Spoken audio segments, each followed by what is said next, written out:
Uy, ano, ang weird hindi magkasama ngayon Oo, kasi Himala po gabi na. na. Himala po. Gabi na po. Himala, himala. Pero let me congratulate you kasi since lumabas yung Love is Caught in His Arms, ay talagang hindi na talaga bumitaw ang mga tao. Grabe, congratulations sa inyong dalawa. Thank you po. Di po. In-expect nyo ba na ito yung pagtanggap ng mga kapuso natin? Hindi po kasi nung una po, marami po talagang bashers sa amin ni Allen. Kasi, and kahit sa iba pong cast members, kasi yung in-imagine po nila sa book is very far daw sa amin. Like, sabi po nila, we're too young, ganun. So, hindi na po kami Mm-mm. masyadong nag-expect na magiging ganito ka-successful. Kumbaga, ang sabi lang namin, kung maging successful, edi congrats sa atin lahat. Ngayon kung hindi, at least we tried our best, di ba po? So, super saya po namin and nagulat po kaming lahat nung naging ganito siya ka-successful. Hindi, tsaka nakakatuwa po, Sir Nelson, kasi yung hindi namin ina-expect na 30 above, kasi yun po talaga yung target namin. Nahook po Yes. namin sila. Every time na may makakita sa amin, ay, pinapanood namin kayo kasama ng mga anak namin. Mm. Opo, super Mm. nakakilig po. Kasi yun nga po, sabi po ni Allen, may mga matatanda po na lumalapit na ipinapanood namin kayo ng anak ko. And so natutuwa po kami kasi nagiging family bonding na rin po siya ng mga family sa house nila. And sabay-sabay silang kinikilig. Mm. Oo, at saka siguro ako, kung ako lang yung tatanungin I think ang sikreto nyo is yung chemistry nyo na talagang parang totoong-totoo. 'Di ba? Parang pag pinapanood kayong dalawa, saan ba nanggagaling ito? Ano ba ito? Totoo bang close friends kayo o ano ba 'to? Magaling lang talaga kayong umarte? Super close friend po talaga kami, Sir Nelson. As in, as in. Kaya pag Totoong hindi po kami nahihirapan pag sinabi ni Direk na ganito yung gawin yung eksena, parang hindi po kami naiilang sa isa't isa. Napakadali kasi totoo talaga, tama kay Sir Nelson, totoo yung feelings Opo. na nararamdaman namin. So, araw-araw kasi kayong magkasama halos, mag-best friend kayo, I would assume. Opo. Kayo ba? Sophie, si Allen ba ang best friend mo? Opo, syempre, for sure. Special best friend. What? Special. Allen, ikaw. Ito si Allen, I'm sure marami to ibang best friend eh. Hindi. Ay, Pero teka muna, nung nalaman nyo na kayo ang gaganap do sa Love is Caught in His Arms, ano to? Sino ba yung mas na-surprise? Sino yung naunang nakaalam? parang ako po. Ako, no? Ako Ikaw, unang nakaalam kasi hindi po siya mahilig mag-phone. So, in short, so pwede naman po kami dapat na nakaalam kasi hindi siya mahilig magbasa ng phone niya. Like, lagi lang pong nakalapag somewhere. Kaya lagi niya namimiss. So, ako po yung laging naka-phone. Ganun. So, nabasa ko po agad. Tapos sabi ko, uy, tingnan mo yung phone mo. Ganun. So, na-shock po kami pareho. Tapos, lalo na po Wattpad adaptation. So, that time po, super hindi po kami makapaniwala kasi first time magko-collaborate ng GMA and Wattpad. Tapos kami si Florence and Nero and then Caught in His Arms po. Isa sa mga pinakasikat na stories ng Wattpad. So, super overwhelmed po kami. And nung una, ayaw pa namin maniwala. Sabi niya, baka alam ka, hindi pa to sure. Allen, para to sa mga titos and titas all over the world, pa-explain nga kung ano ang Wattpad. Ano ba yung Wattpad? Ano to, mga kwento online? It can be what? Yung short novels, ano ba? Mga short videos ba ito? Kasi, alam mo, to tell you honestly, siguro sa age ko na rin, recently ko lang talaga natutunan ko ano ang Wattpad. Ano po kasi siya, online platform po siya, Sir Nelson, na pwede ka magsulat ng gusto mo na i-share sa lahat ng tao. So anybody can be a writer, ganon. Yes po. Yung pwede Opo. kang mag-share ng stories mo. So kung galing yung Love is Caught in His Yes. Arms. Opo. Sophie, Allen. Okay, let's get personal ngayon ikaw, Allen, umamin ka dati na bago ka nag-showbiz crush mo itong si Sofia. Totoo ba to? O sinabi mo lang talaga na ganon? Hindi pa po kasi ako artista nun. Sir Nelson, napapanood ko na po siya sa Sherlock. Tapos parang nakakita na ako sa Mm. kanya, crush na siya. Tapos hindi ko siya in-expect na makikita ko siya sa personal kasi from Bicol po. Tapos syempre di ko naman in-expect Mm. na pupunta ako ng Maynila. So nung lumuwas ako ng Maynila kasi nga gusto ko mag-artista. Tapos starstruck na po, ilang beses ko na siyang nakakasabay kasi nga nagigas kami sa Sunday Pinasaya pa po noon. Tapos nahihiya lang ako, di ko alam kung paano sa kanya mag-hi. Tapos hanggang sa nag-guest ulit kami sa Sunday Pinasaya. Tapos pumasok ako dun sa isang room kasi tinawag ako ng makeup artist niya. Sabi niya, "Halika dito, umupo ka na. Ikaw na ayusan ko." So umupo po ako doon. Tapos pag upo ko doon, biglang pumasok si Sophie. Tapos pagpasok niya, na-star sa crush ko ah. Tapos maya-maya lang parang nakatingin siya sa akin. Tapos sabi ko, ba't parang nakaharap sa akin yung phone? Anong gagawin ko? So parang sa isip ko, pinipicturean ba ako nito? Parang may ganun. Tapos hanggang sa'yo na nga Sophie, nalaman ko na ha? Hindi Pinipicturean mo po. siya talaga? Ano, pinicture ko po talaga siya. Pero ano po kasi, personal makeup artist ko po yun ng SPS. Kasi medyo mahirap po magpaayos sa mga in-house kasi ang dami nga po namin artista lagi sa Sunday Pinasaya. Same with All Out Sundays, ang dami po talagang artist. So medyo mahirap po magpaayos lalo na kailangan mo mag-line up. So minsan po kinakapos, hindi po ako nakakapagpaayos. So sabi ni mommy, nag-agree rin po ako na baka better if kumuha po kami ng personal para sure na maayusan po ako. Presentable ako pag nag-air sa TV.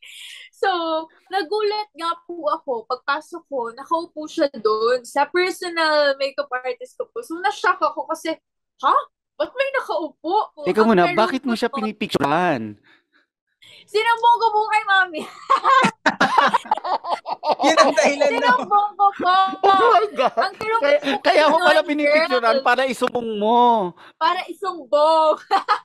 Ang group ko po kasi noon, Sir Nelson, puro girls po sila Ate Kailin, si Riza.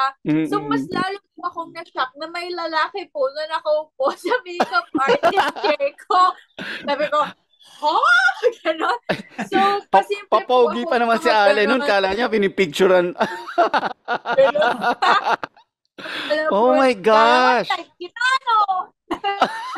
So, ayun po. Pinicturean ko siya, tapos sinend ko po siya kay mommy. Sabi ko, Mi, di ba isa to sa Starstruck Season 7? Sabi niya, oo. Sabi ko, ha?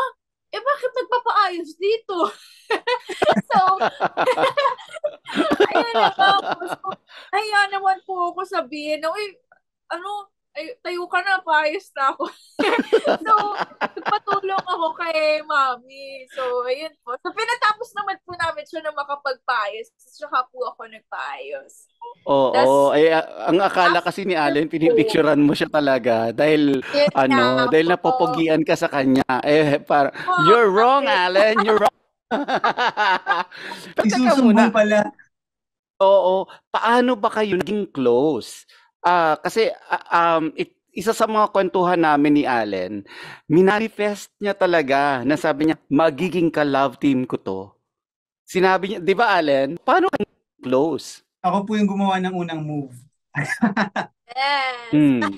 Siyempre, malamang. Dahil ikaw yung Wow. sinusumbong eh. Magulat ako pa. Emojis po sa kanya. Tapos kasi parang hindi ko alam yung sasabihin ko sa kanya. Parang in-express ko yung gusto kong sabihin gamit yung emojis po. So nag-send ako sa kanya. Tapos hindi ko in-expect magre-reply po siya. Tapos doon na nagsimula yung nag-uusap po kami. Tapos, pero bago pala yun, nagpa-picture po muna ako sa kanya. Buti nagpa-picture sa si Sophie eh. Naiirita nga sa iyo nung una. Napawis pa ako doon, nasa rehearsal ako.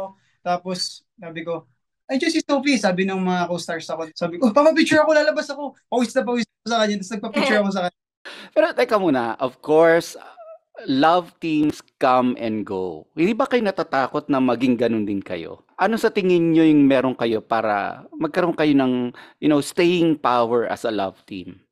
Ako po kasi, naniniwala po ako na yung love team, totoo naman po na they come and go kasi syempre minsan kailangan na rin Mm. mag-grow ng artists, kailangan magkaroon ng iba pang identity bukod sa love team. So, sa amin po kasi, parang kaka-start lang po talaga since yung talagang officially love team na po na yan, may teleserye na. So, siguro po kung mangyayari yon mga years pa. So, hindi pa po namin talaga siya naiisip. Pero sa ngayon, kung biglang sabihin po sa amin, hindi na kayo love team, feeling ko hindi po kami ready. Pero malay mo, kami po unang love team that won't go. Wow! Hanggang dulo. Forever. Allen, naliligaw ka ba kay Sophie? Ano? Nagtakip ka ng tenga. Kasi lahat na lang talaga ng nakakasabay ko, yun ang tinatanong. Naliligaw ba si Allen kay Sophie? Sabi ko talaga, hindi ko alam. Kasi bata pa si Sophie eh. Yes po. Sabi ko, tumigil nga kayo, baby ko yung si Sophie. Hindi pa po. Pero mag-aantay po ako sa tamang edad at sa tamang panahon. Oh! Ay, Papirma, Sophia, papirmahin natin yan ha. Mamaya biglang next year, maligaw sa'yo yan ha. Hindi, maganda nga yun. Maganda yung example na si-set nyo sa mga kabataan na, mag-intay muna tayo, di ba, doon sa tamang panahon. Di ba? May tamang panahon naman yan. As for now, di ba, you can explore yung friendship ninyong dalawa and nakita naman na authentic talaga yung ipinakita ninyo sa isa't isa na nakikita naming lahat sa screen.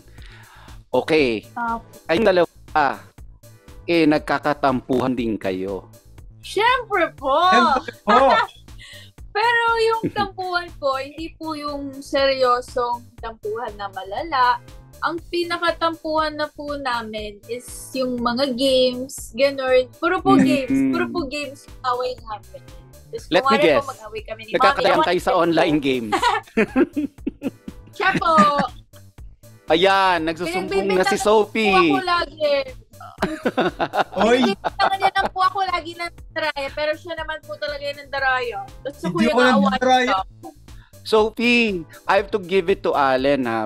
Nakikita ko kayo na magkasabay and he's really very protective sa'yo at inaalalayan ka talaga niya parate. Yun ang nakakatuwa sa kanya. Tama, di ba? Yeah po, yeah, super. O pag hindi ako nakatingin, ikaw umaalalay kay Allen. Hindi po, siya po talaga. Gusto ko rin po talaga si Sophie kasi si mami po ni Sophie hindi naman laging nakakasama kasi minsan bawal si mami sa taping. So gusto ko hindi mag-word si mami. Gusto ko na malaman niya na lagi ako nandito para bantayan si Aki. Pati update siya kung ano yung ginagawa niya. Oo, laging safe si Sophia. Ayan, maganda yun ha. Maganda yun.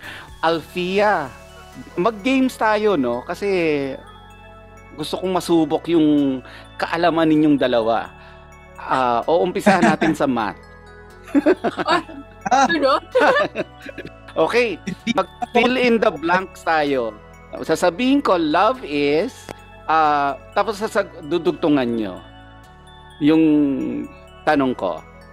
Okay. Okay po. Sophia, love is when Allen does this to me.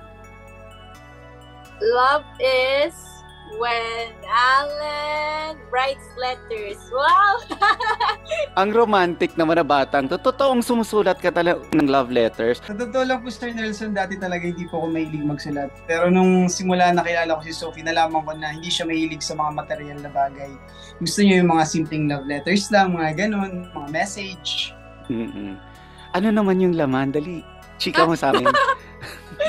Ang dami. Nakalagay po doon, Sophie, sana umamin ka ng nandaraya ka. Hindi, charot po. Allen, hindi talaga makamove on tong batang to ha. Amin. Ano naman Okay. po nun usually, lagi po siyang nagti-thank you. Hindi lang po sa akin, kundi kay mami, gano'n. Tapos nagsisorry siya pag may mga fault siya, gano'n. Yun po yung usually naman.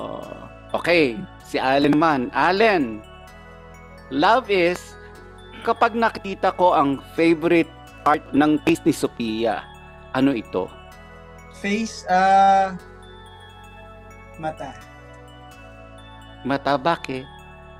Ewan ko, pag kinakausap ko siya, hindi ko malis yung mata ko sa mata niya. Pag kinakausap ko siya, nakatingin talaga ako sa mata niya. Wow. Mm. Ang ganda kasi po nung Wow, talaga. 'Di ba nga, the eyes are the windows to the soul, 'di ba? Wow. Talagang hindi mo tatago yung totoo mong feelings pag nakatingin ka sa mata. Okay. Sophia, love is itong trait ni Allen na di mo pa nakikita sa ibang lalaki. Love is yung mas kinakampihan niya po si mommy kesa sa akin. Ay, mas gusto mo yon? Opo, yung iba po kasi, meron po akong mga friends. Usually po kasi ng friends ko, mas older talaga sila sa akin. So, meron po sila mga jowa, ganun, or mga special someone. Tapos nagkakwento po sila na kapag nag-aaway po sila ng parents nila, parang gumagatong pa po yung guy, nakakainis naman yung mommy mo. So, ang nagiging effect po, naiinis ka lalo. Kasi inis ka na nga po, may mga gagatong pa eh. Tapos, yung special someone po per jowa, di lalo kang maka-high blood. Well, Allen po kasi, Rocky, kapag nag-aaway po kami ni mommy, hindi pa ako nagsasabi. Nakikita niya kami na parang hindi kami nagpaprosida ni mommy kahit for a short of time. Inaaway na po ako. Tapos, hindi na rin po ako kakausapin. So, wala akong choice kasi dalawa po silang galit sa akin pag nag-away kami ni mommy. Same din po. So, papatiin mo na pareho. Same din po. Pag nag-away kami ni Aki, galit din sa akin si mommy. So, parang dalawa po yung kaaway ko pag pinaway ko po yung isa. So, wala. Sorry na lang po ako. So, hindi mo na lang awayin pareho para pareho mo silang kakampi.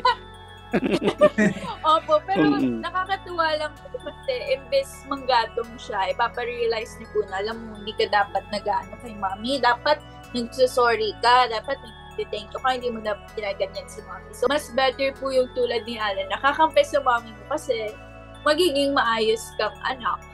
Tama ba ako, Allen, na kaya ka ganyan is yung laking probinsya ka kasi, 'di ba? So, yung values mo parang mas magalang ka sa matanda at saka yung mas mature yung upbringing mo. Tama ako? Kasi po sa amin po sa probinsya talaga, kunwari may madaan ka matanda pag hindi ka nag-bless, yari ka agad dun sa lola mo o yari ka agad sa mama mo. Sinasanay na po kami na gano'n na lagi magsalita ng po, ng opo, gano'n. Oo nga, simula nung nakilala kita, ang isa lang yung napapansin ko sa iyo, sobrang galang ka sa lahat ng taong nakakaharap mo. Yun yung napapansin. Actually, si Sophie din, yun yung napapansin ko sa inyo dalawa. Sobrang galang nyo. Kahit na yung hindi masyadong matanda, talagang yung respeto nyo, yun yung nakakatuwa sa inyo. As Gen Z, nakakatuwa na buhay pa yung ganung virtue, yung ganung ugali, no? Ikaw naman, Allen, ano naman yung gustong-gusto mong ugali, Sophia? Gustong-gusto kong ugali ni Sophia, yung napakasimple niya po. Pag nakilala mo si Sophie sa bahay niya kung sino siya, ibang-iba sa nakikita mo.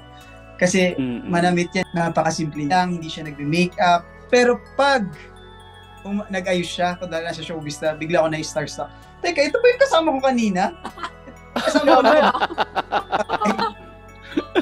Siguro po kung meron man pong trait niya na gusto ko pong makita ng tao, na hindi po nila nakikita, of course, is yung mahilig po siyang magdasal.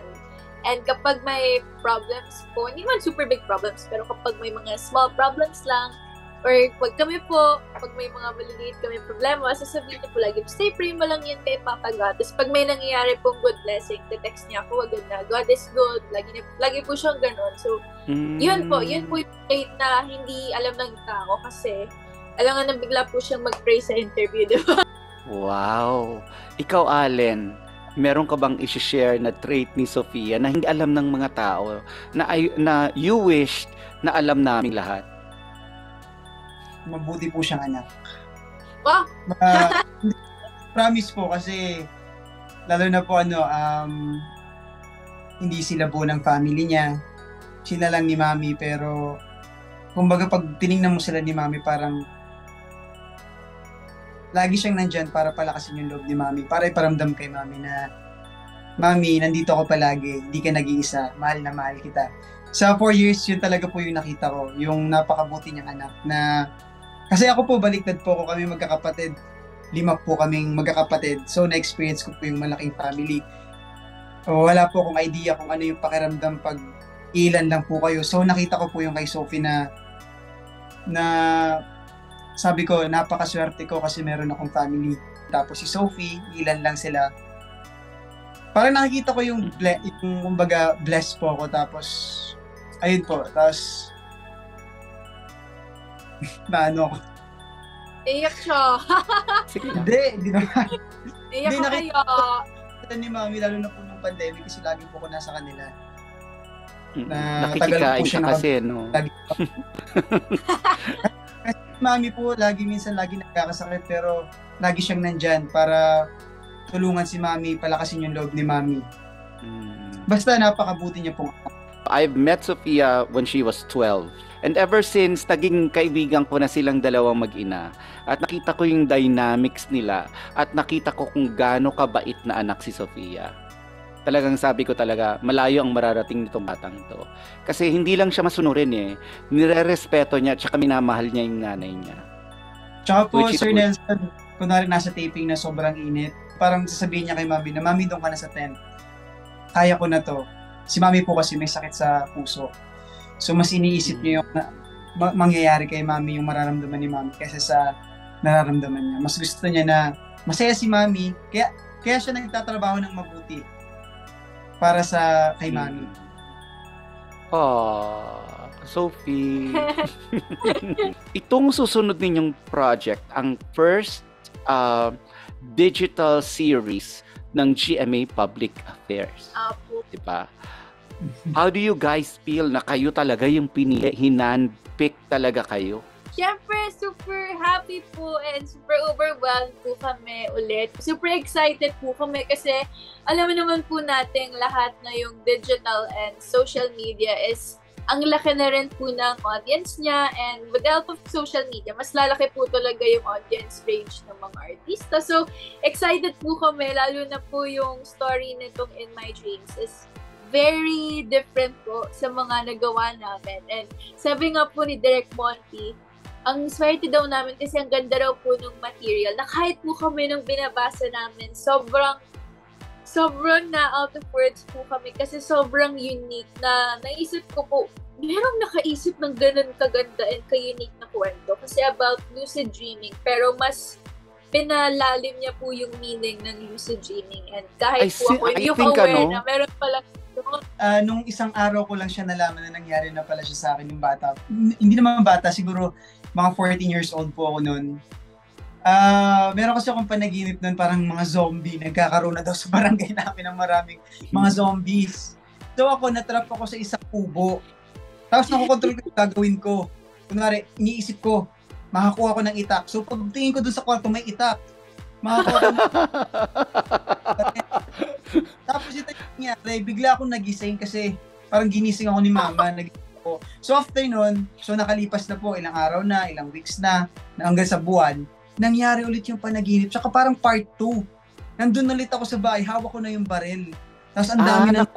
Nakokontrol mo talaga yung parang ka naglalaro ng online game or naglalaro ka ng game sa game console.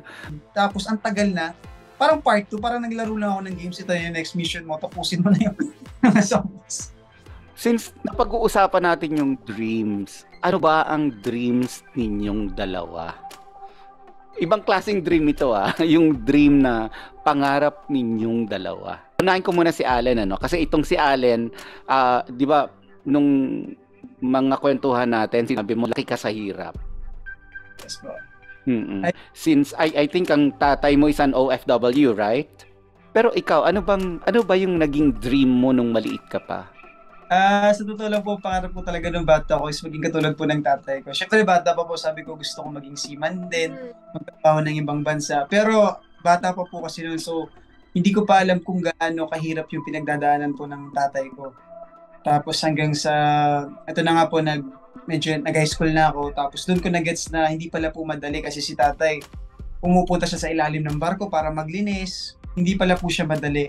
And then, doon ko na nga po naisip na, bukod sa pagiging seaman, ano pa kaya yung pangarap ko, ano pang gusto kong gawin? Biglaan lang po siya Sir Nelson, kasi may nakita lang kami sa Facebook na audition na commercial. Noong una parang duda pa si Mama kasi luluwas talaga tayo ng Maynila.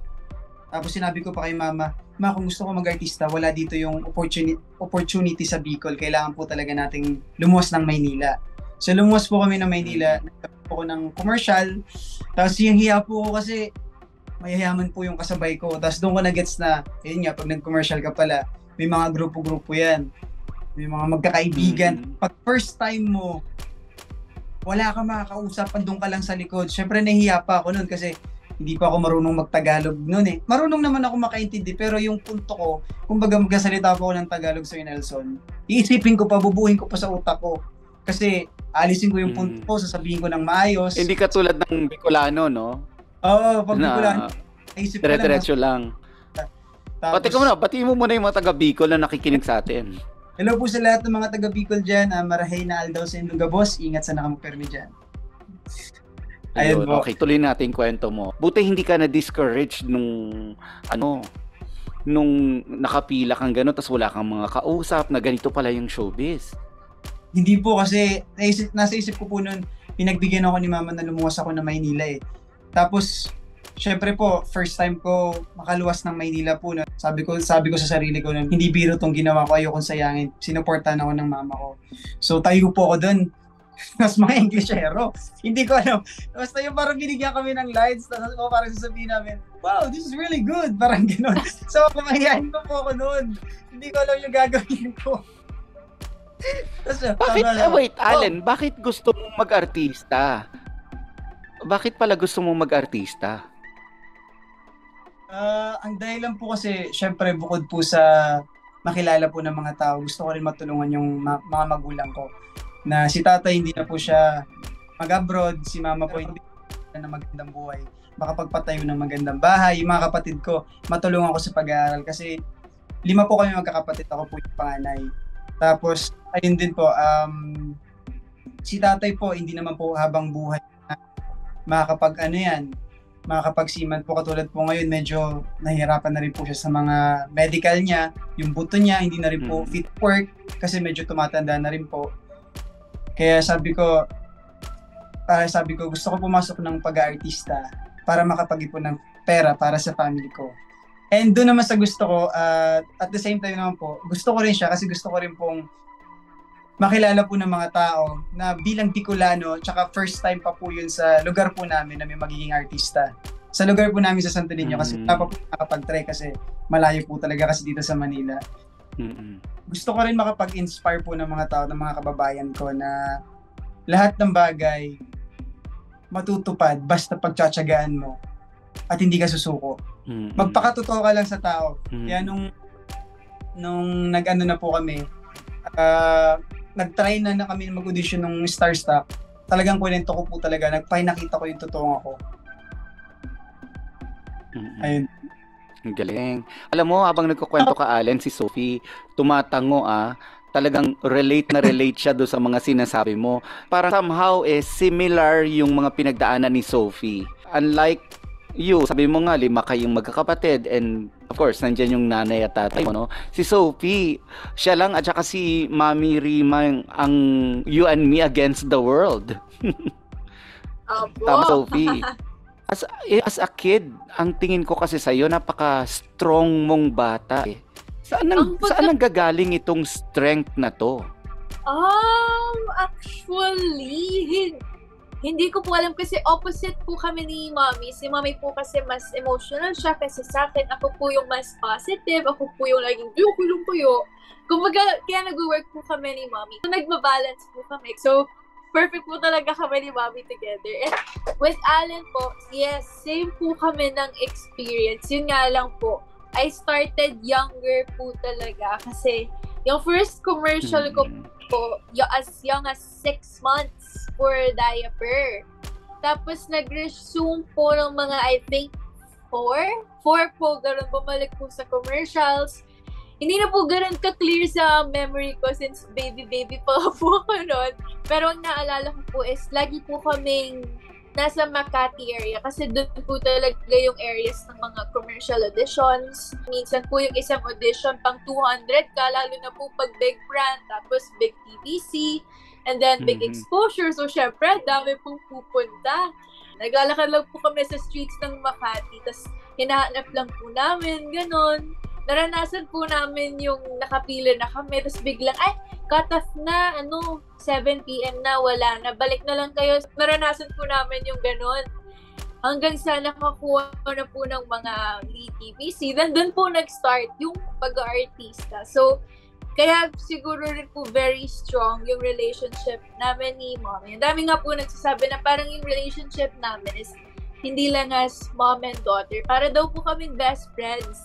And ang feeling ko po kaya kami naging ganun. Kasi kami lang po talaga yung magkasama. Yun nga po sabi niyo po, me and Mommy against the world. Kasi kami lang po talaga magkasama since I was young.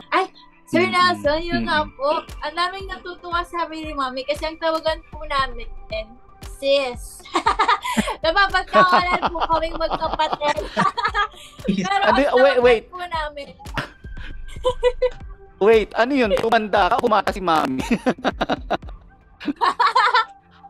Bumata po si Mami. Ano po yun, nagsimula nung taping ng Love Is. Hindi ko rin po alam paano siya nag-start, pero doon po siya nag-start. Nagtawagan kami ng sis, tapos nagtuloy-tuloy na po siya. Kahit wait up, sis, gutom na ako, sis, lutuan mo na ako. Tapos pari po ako, sabi niya ako, sis, mag-isa na doon, gano'n. Parang ka-level yan ng Mars. Pero sa amin, sis, prima donnas pala. Prima donnas, mas maaga pa pala. Love Is pala nag-start yung short term ng Mommy. Me. Dalawa po kasi yan is sis or me. Pag tinawag niya na po akong Bea or Sofia, galit na po siya sa akin. Pero ang tingin ko kasi kay Sophie, itong batang ito, hindi to iyakin in person. Pag sa eksena, madali mo siyang mapaiyak Pero kahit gaano katindi yung pinagdadaanan niya, hindi mo mapapaiyak si Sofia. Bakit? Hindi ko rin po alam actually. Like kahit nalulungkot po ako, hindi po talaga ako maabot sa mag-iiyak ako or kahit hindi rin po ako yung nagtatago lang ng emotions kasi meron din pong gana na ayaw lang mag-aalala yung parents nila or ayaw mag-iiyak yung mom or yung friends. Pero hindi rin po ako gano'n, naiyak na lang ako mag-isa. Hindi rin po gano'n, as in, bihira lang po talaga ako umiyak. So pag umiyak po ako, emotional talaga ako kasi once in a blue moon lang po ako. So, ibig sabihin, matinding-matindi na yung pinagdadaanan mo. Opo. Or kung hindi man po pinagdadaanan, na emotional po talaga ako sa mga memories, gano'n. Like tulad po nung AOS interview namin ni Allen, naiyak po talaga ako kasi naalala ko yung struggles namin. Yan, gano'n po. Super first time ko umiyak nun dahil sa Love Is. As in, nung nalaman ko po, nung nilaunch, hindi po ako umiiyak. Si Allen po nakailang iyak na. Siya po yung iyakin. Iyakin nga si Allen sa'yo Iyakin po siya. Or siguro, Sophie, sa laki ng mga pinagdaanan mong problema ever since you were a kid, ang wala nang makakapagpaiyak sa'yo ngayon. Tama po kayo, baka dahil dun sa mga struggles and challenges before, parang mga hinaharap ko po ngayon, maliliit na bagay na lang siya compared sa dati. I want you both to give a message to each other. I want to start by saying, I appreciate you because... Alan ka magsimula. I appreciate you because tanggap mo kung ano ako. Never mo ko ginudge. I appreciate you because iwala ka sa akin. Na lahat kaya ko.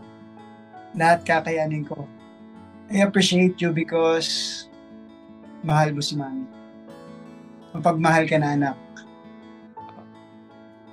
I appreciate you because pumayag ka na hintayin kita sa tamang panahon.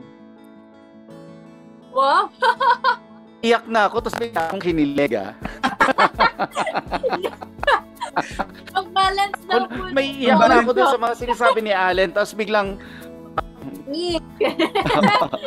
Sophie, it's your turn. Ay! Ano ba yan? Hindi pa naman ako vocal kay Allen. I appreciate you because you make an effort na iparamdam din sa amin ni Mami na may malaki kaming family na sinashare mo yung malaking family mo sa amin nung pumunta kami ng Bicol. Talagang kayo ng family mo, sila mama, sila tatay, mga kapatid mo. Talagang pinaramdam mo na kahit dalawa lang kami. Meron kaming malaking pamilya rin sa Bicol na pwede namin puntahan. And I appreciate you kasi hindi ka nagbago since nakilala kita. And I appreciate you kasi willing kang matuto.